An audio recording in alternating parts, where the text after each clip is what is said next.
아메리카 신대륙을 발견한 콜럼버스의 얘기입니다.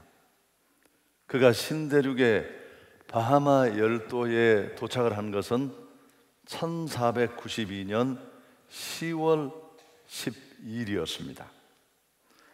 긴 항해 동안에 정말 어려운 일들이 많았습니다. 그 중에 가장 힘들고 어려운 일은 선원들이 자꾸만 돌아가자고 주장하는 일이었습니다. 항해가 너무 길고 또 거칠고 힘이 들고 끝이 보이지 않으니까, 그러나 그때마다 콜럼버스는 동쪽으로 갈 것을, 멈추지 말고 동쪽으로 갈 것을 고집했습니다. 계속해서 그쪽을 향해 나아가면 신대륙이 나올 것이라는 확신이 그에게는 있었습니다. 놀라운 것은 기록을 보면 1492년 10월 11일, 바로 이 12일 직전 그 11일 날도 선원들이 아주 큰 폭동을 일으켰습니다. 돌아가자는 겁니다. 그때도 콜럼버스는 고집을 꺾지 않고 마침내 바하마 제도에 그 다음 날 상륙하게 된 것입니다. 그가 매일 빠짐없이 기록한 항해 일지는 언제나 이런 말로 끝을 맺었습니다. 우리는 오늘도 동쪽으로 전진한다. 여러분, 모든 일에는 확신이 필요합니다. 그래서 확신 있는 사람과 확신이 없는 사람은 그저 일하는 것을 보면 꼭 같지만 그 결과는 완전히 다를 수 있습니다. 오늘 콜럼버스의 그런 고집과 확신이 없었다면 우리가 오늘 알고 있는 결과는 없었을 겁니다. 예수 믿는 우리 신앙인에게도 확신이 필요합니다. 어떤 확신이 필요할까요? 우리 기독인이 가져야 될 확신들이 많습니다만은 그 중에 어뜸이 구원의 확신입니다. 나는 분명히 예수 믿고 구원 받았다. 오늘 당장 내가 생의 끝을 맺고 죽더라도 나는 천국에서 눈을 뜰 자신이 있다는 이런 구원의 확신이 필요합니다. 그런데 신앙생활을 오래 했지만 이 확신이 흔들리는 분들이 도로도로 있습니다. 얼핏 보면 굉장히 겸손해 보여요. 제가 구원을 받을 수 있겠습니까? 신앙이 좀 더 열심히 있어야 되는데 이렇게 믿어서는 안 되죠. 그렇게 얘기하기도 합니다. 확신이 없으면 우리 신앙은 끊임없이 흔들립니다. 부초처럼. 그래서 신앙이 시간이 가고 세월이 가도 자라지 않습니다. 우리 인생이 짧고 신앙의 시간이 길지 않지만, 그러나 그래도 그 시간은 꽤 긴 여정인데 그 여정을 이어갈 수가 없습니다. 뿐만 아니라 구원의 확신이 요동치는 신앙인은 끊임없이 사단의 공격을 받습니다. 사단이 약점을 알거든요. 어디가 취약한지. 아군일 때는 공격의 필요성을 느끼지 않았습니다. 그렇지만 예수 믿고 그 예수를 영접하고 하나님의 자녀가 되면 양상은 전혀 달라집니다. 우리를 아주 대적으로 규정하고 날마다 공격합니다.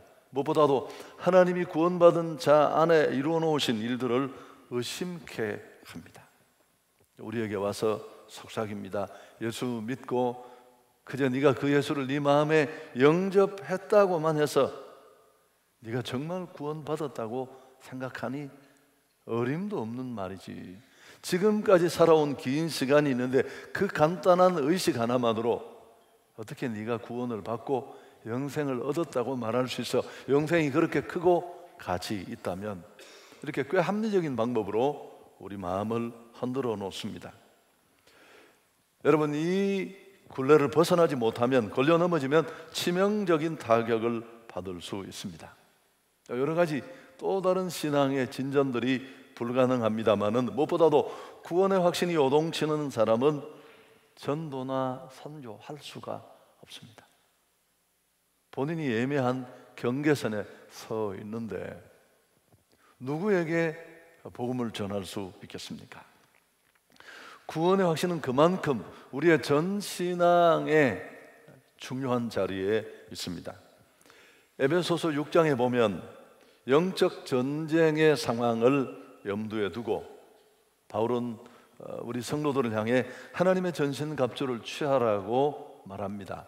그는 지금 로마의 감옥에 갇혀 있는데 그 감옥 밖에서 중무장한 로마의 근위대를 보면서 우리 기독인도 이런 사악한 영적 세력과의 전투에서 저런 무장을 준비하고 갖춘다면 전쟁에 승리할 수 있겠다, 그런 비유로 말씀을 한 것입니다.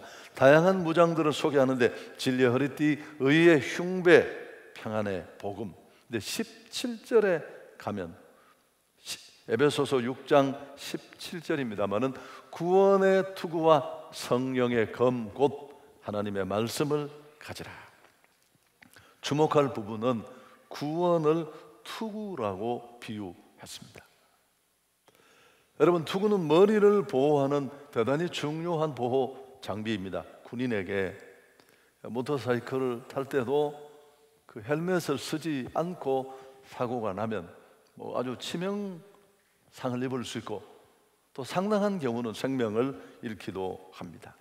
그래서 법적으로 철저하게 단속하는 이유도 거기에 있습니다. 교회 오래 다닌 분들도 역시 말씀을 드렸습니다마는 이 구원의 확신이 흔들리면 여지 없습니다. 직분, 연조, 얼마나 오래 믿었느냐 상관없습니다. 구원 받으셨습니까? 물으면 글쎄요, 제가 잘 모르겠습니다. 제 여동생에게 있었던 일입니다마는 어떤 이단이 찾아와서 구원 받았습니까, 집사님? 네. 며칠 날 구원 받았습니까? 그러니까 그게 무슨 말이냐고. 아니, 생일은 아시고 축하도 받고 초도 꼽고 하시는데 왜 영적 생일은 모르시느냐고. 뻥 쪄가지고 때리는데도 다 두들겨 맞고 얼마 있던 신앙도 송두리째 흔들리면서 내가 진짜 예수 믿고 구원받은 사람인가? 여러분, 예수를 믿는다고 하면서도 천국 갈 자신이 있습니까? 그러면 이렇게 말하는 분 많아요. 아이고, 목사님, 죽어봐야 알죠. 그렇게 얼버무리면서 대답을 회피하는 경우도 있습니다. 여러분, 우리 신앙이 무엇보다도 구원이 확신 위에 굳게 서야 할 줄 믿습니다. 지난 주일에 2,000명 넘는 분이 와서 400~500명이 예수 믿겠다고 일어났습니다. 물론 그 자리에 손을 들고 일어서지 않더라도 마음으로 예수를 믿으면 동일합니다. 지난주 일주일 전에 있었던 일이라도 구원은 여전히 유효하고 또 구원의 확신에 서는 일은 너무너무 시급하고 중요합니다. 너무나 많은 사람들이 구원을 감정으로 측정하는 잘못을 범하고 있습니다. 이게 우리 구원이 흔들리는 한 가지 이유인데요, 마음이 뜨거워지고 눈물이 나고 막 감동이 밀려오고 그래야 구원받았다고 착각하는 것입니다. 늘 감정의 기준을 따라갑니다. 내 마음이 뜨거우냐 아니냐. 그러나 사실 감정과 구원은 상관이 없습니다. 감정보다 더 중요한 것은 구원의 사건이고 사실입니다. 나는 구원받을 때 이렇게 느꼈다, 감정하는 거 조심해서 들어야 합니다. 개인적인 체험이니까요. 눈물이 막 쏟아지고 무언가 뜨거운 물이 내 안으로 확 들어와서 머리에 땀이 나고, 여러분, 그건 개인적인 체험이에요. 표현의 문제일 수도 있고 또 그 개인의 체험을 일반화시키는 것도 역시 문제가 있습니다.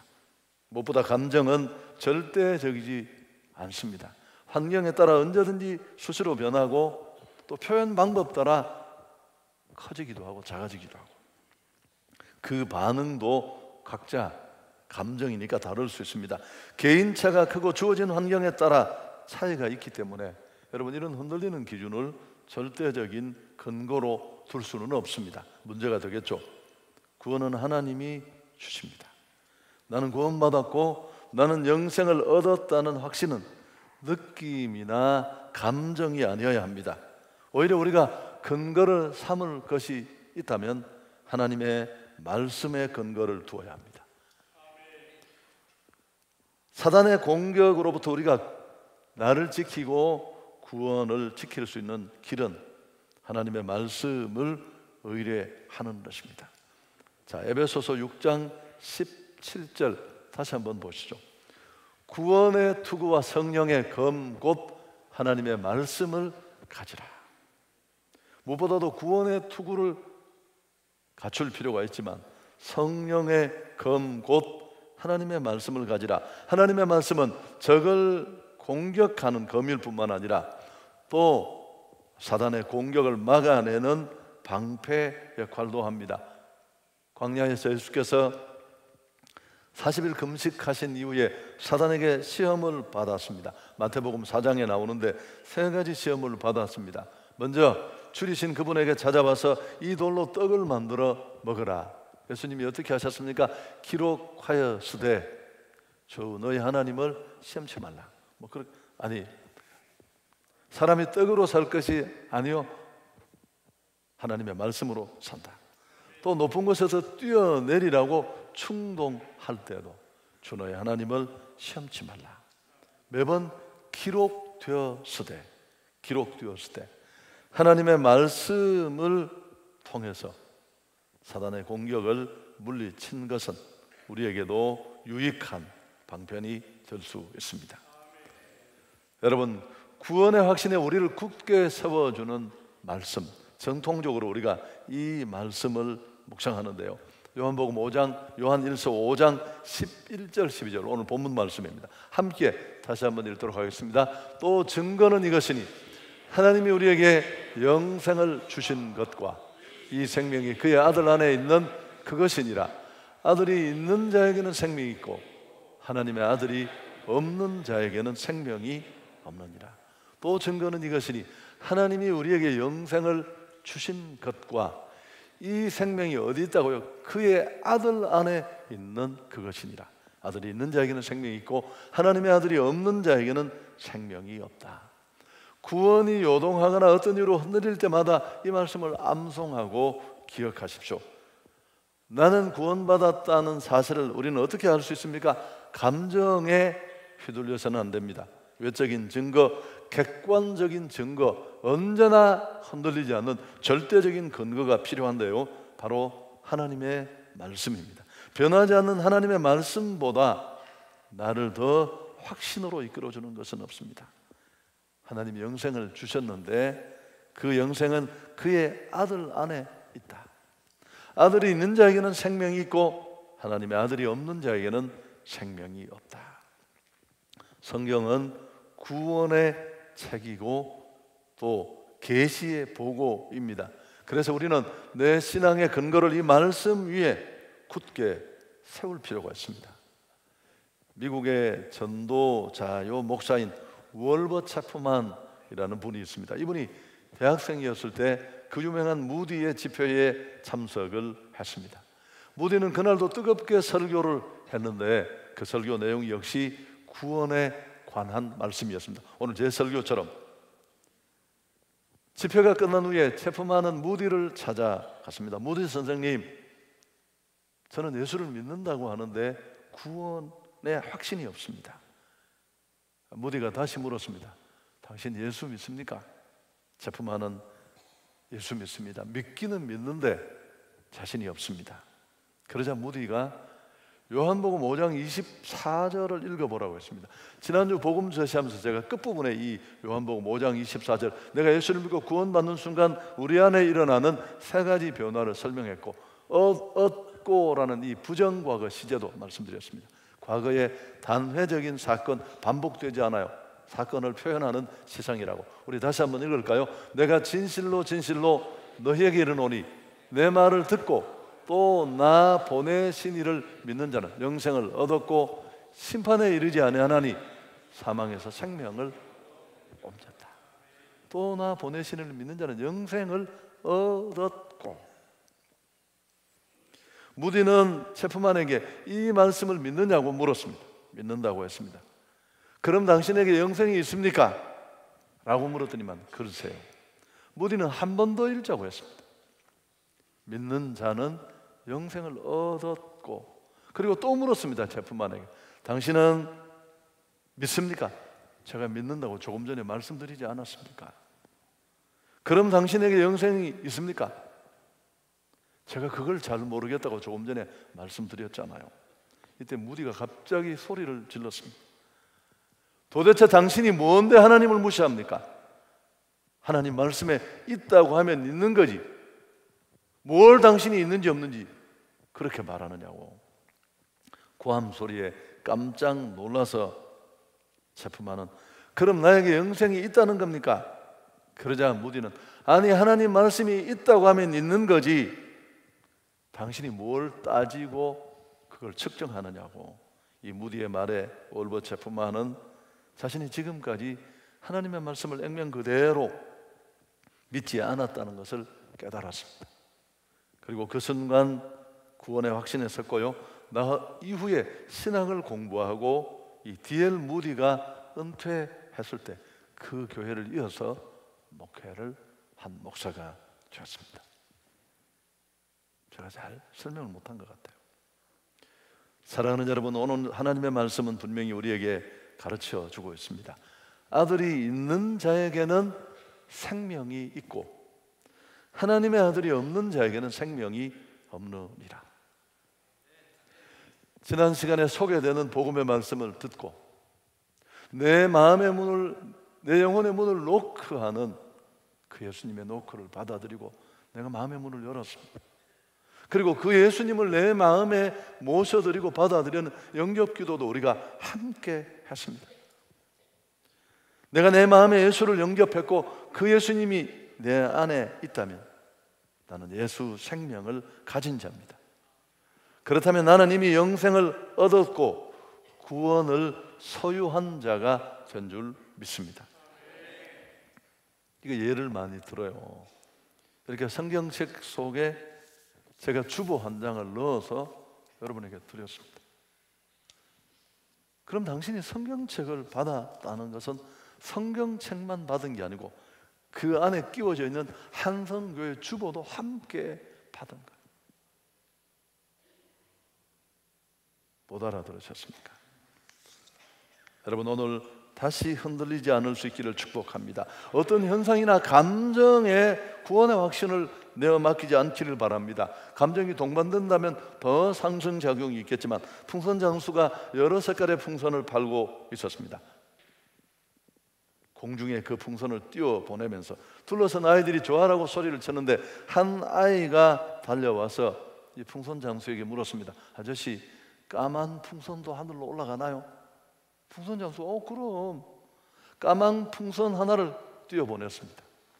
여러분, 풍선이 얼마나 높이 올라가느냐 하는 것은 풍선의 색깔이 결정하는 게 아닙니다. 그 속에 들어있는 산소, 무엇이 들어있느냐 하는 것이 중요하지, 다른 것은 문제가 되지 않습니다. 나의 선행이나 공로 그 어떤 것도 구원의 영향을 미치지 않습니다. 오직 믿음으로만 가능한 줄 믿습니다. 학습 세례 때 묻습니다. 우리 장로님들이, 겸손한 분들이 뭐라고 대답을 하느냐 하면 아이고, 이렇게 믿어서 갈지 새벽 기도도 좀 열심히 하고 그래야 되는데 죄송하고 부끄럽다고 구원은 값없이 공짜로 주시는 하나님의 전적인 은혜요 선물인 줄 믿습니다. 여러분, 오늘 이 내용이 굉장히 딱딱하지만 대단히 중요한 내용이에요. 제가 결론에 또 말씀을 드렸지만 특히나 내가 범죄하고 심각한 죄가 있을 때 우리의 기쁨은 사라지고 이 확신은 정말 뿌리채 흔들릴 수 있습니다. 근데 우리가 이때 주의해야 될 게 뭐냐 하면, 심정적으로 저도 충분히 수긍이 가고 이해가 되지만 구원의 확신과 구원의 기쁨을 혼동하면 안 돼요. 바이블 스터디 할 때 제가 늘 그렇게 말합니다. 관계와 상태를 혼동해서는 안 돼요. 난 우리 아버지 아들인데 제가 아버지 말도 안 듣고 공부도 열심히 하자고 그랬습니다. 아버지가 나 너 보고 싶지 않다. 우리가 부자지간이지만 당분간 서로 얘기하지 말자, 뭐 그런 아버지도 잘 없습니다만, 그랬다고 칩시다. 그러면 아버지와 나의 상태가 좋아지지 않은 겁니다. 교제에 문제가 생겼지만 아버지와 아들이라는 관계는 바뀌는 게 아니에요. 그런데 우리는 흔히 지금의 내 영적 상태 때문에 너무 감정에 이끌려서 구원이 흔들리는 경우가 많다는 겁니다. 그때 사단은 여지없이 찾아와서 우리의 그 작은 확신을 밀어붙여서 구원의 은총을 의심하고 믿음으로부터 떠나는 그런 자리에 이를 때도 많습니다. 아름다운 달밤에 두 친구가 연못가에 앉아 있었습니다. 연못 위에는 희고 큰 달이 이렇게 물 위에 떠 있었습니다. 아름다운 달빛을 보며 오손도손 얘기를 나누던 친구 하나가 돌을 들어서 연못 위에 던졌습니다. 그러자 당장에 그 연못 위에 떠 있었던 크고 아름다운 달이 다 깨어져 산산조각이 났습니다. 옆에 있던 친구가 울상이 되었습니다. 달이 다 깨어져서. 그러자 돌을 던졌던 친구가 말했습니다. 걱정하지 마. 하늘을 봐. 달은 여전히 저렇게 아름답게 하늘에 떠 있잖아. 왜 그렇게 시시한 얘기를 하느냐고요. 여러분, 연못의 달은 하늘의 달이 비춰진 것에 불과합니다. 내 마음은 이 연못과도 같습니다.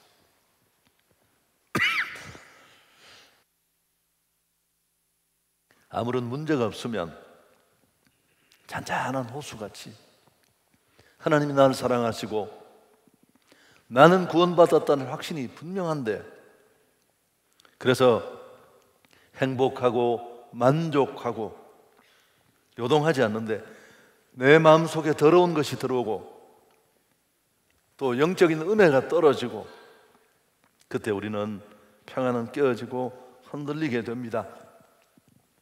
행복도 만족도 확신도 이제 요동치게 됩니다. 여러분, 그러나 걱정하지 마십시오. 그것 때문에 하나님의 관계가 잘려나가거나 끝나지 않습니다. 하나님을 근심하게 한, 성령을 근심하게 한 죄들을 회개하고 우리는 다시 원래 상태로 돌이키면 됩니다. 내 마음이 불안과 의심으로 변했다고 해서 나를 향한 하나님의 은총이 변하는 것은 결코 아닙니다. 하나님의 말씀은 절대로 변하지 않습니다. 영생을 얻었고 그 사실 한 번으로 모든 것은 끝납니다. 변한 것은 무엇입니까? 내 마음입니다. 죄들로 인해 내 안에 계신 성령이 근심하고 있는 것뿐이고 스스로 자책감에 흔들리고 요동치고 있는 것뿐입니다. 자신의 느낌이나 감정보다 우선되어야 될 것은 말씀이 주시는 사실입니다. 감정 때문에 사실이 흔들리거나 끌려다니지 않기를 주님의 이름으로 축복합니다. 사실은 정반대해야 됩니다. 우리가 성경 공부할 때 많이 하는 얘기인데요, 오히려 사실에 의해서, 이 팩트에 의해서 감정은 끌려와야 돼요. 순서가. 성경 요한복음 4장에 왕의 신하가 아들의 병을 고치는 장면이 나오는데요, 헤로드 왕의 신하가 어느 날 가버나움에서 아들이 중병으로 죽어가고 있었습니다. 예수님께 도움을 청하러 나왔는데요, 4장 50절에 보면 요한복음, 예수께서 이르시되 가라, 내 아들이 살아있다 하시니 그 사람이 예수께서 하신 말씀을 믿고 갔다. 아들의 병을 고쳐달라고 예수님을 찾아 나온 이 왕의 신하, 그가 아들의 치료 회복을 확신한 것은 그 근거가 뭡니까? 내 아들이 살아있다 가라고 하신 예수님의 말씀이었습니다. 그 말씀을 믿고 확신하고 가니까 아들이 치료되었습니다.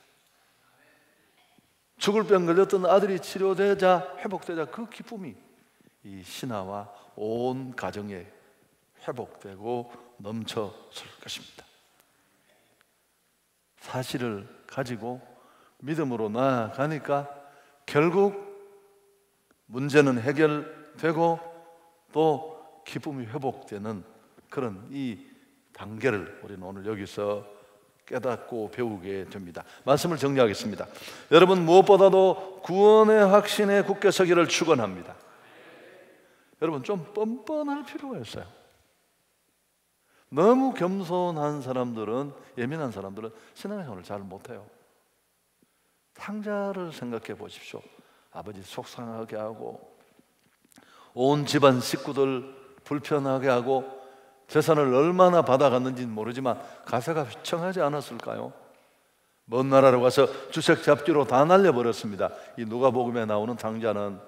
근데 마침 돈을 날려버리고 그 땅에 기근이 찾아오자 먹을 게 없어요.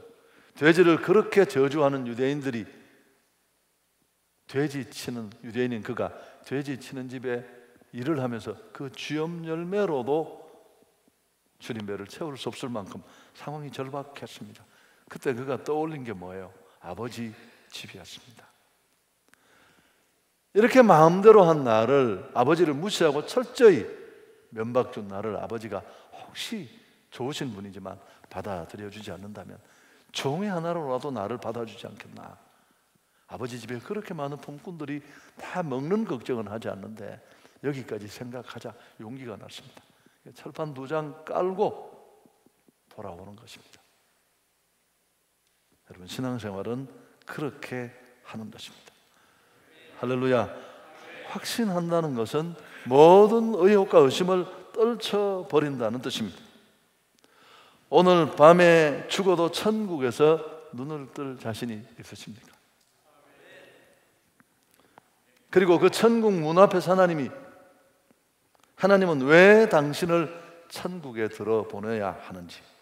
이게 여러분, 그 전도 폭발, 제임스 케네디가 만든 전도 폭발의 2가지 질문입니다. 전도 폭발 받은 분들이 이렇게 부착하고 다니는 그 배지에 보면 물음표 2개가 이렇게 찍혀 있죠. 그 물음표가 이 물음표입니다.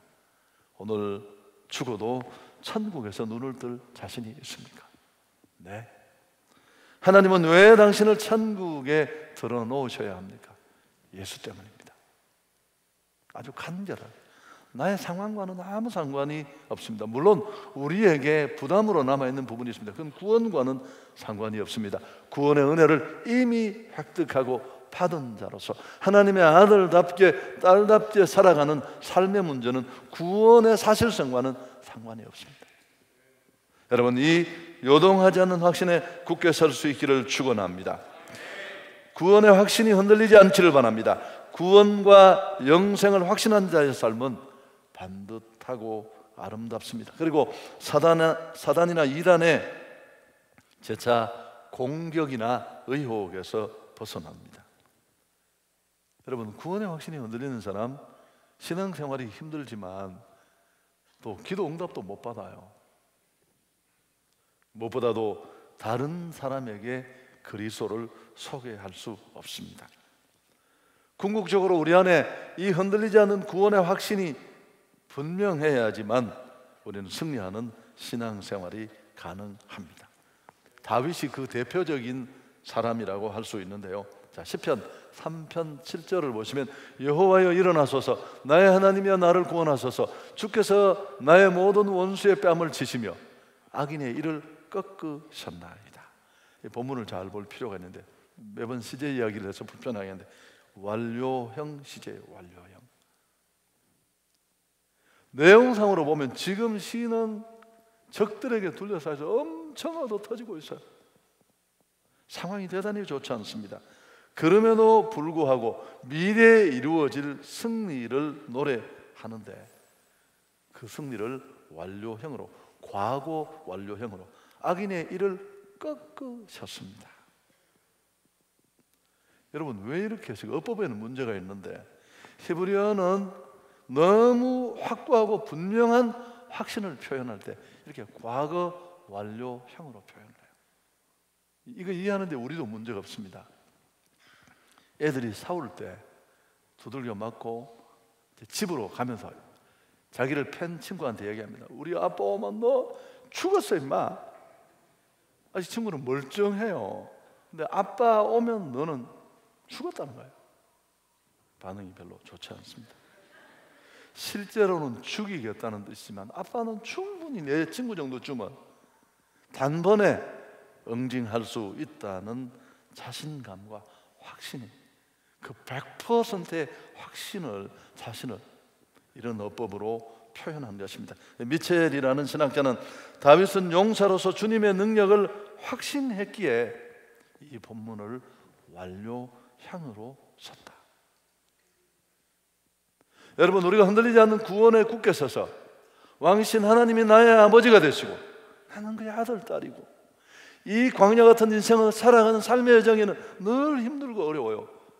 계획 짜고 준비하고 여행 연습까지 하지만 그 길을 가보면 당혹스럽고 곳곳에서 복병이 일어나고 뜻하지 않은 문제를 만나고, 그럴 때도 우리는 이 요동하지 않는 확신에 서면 승리하게 될 줄 믿습니다. 이런 과거 완료형의 어법을 막 토해내면서 지금 내가 어렵고 지금 내 사업이 흔들리고 지금 내 건강이 비틀거리지만 여기까지 나를 인도하신 하나님이 나의 생애와 삶을 인도하실 것입니다. 여러분, 아이들을 바라봐도 부모 기대가 늘 충분치 않잖아요. 나도 그런 기대 속에 힘든 시간을 보낸 적이 있었지만 그래도 끝까지 믿는 거 하나가 뭡니까?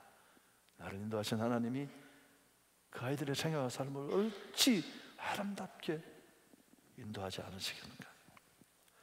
요한복음 16장 33절 우리 함께 읽고 정리하겠습니다.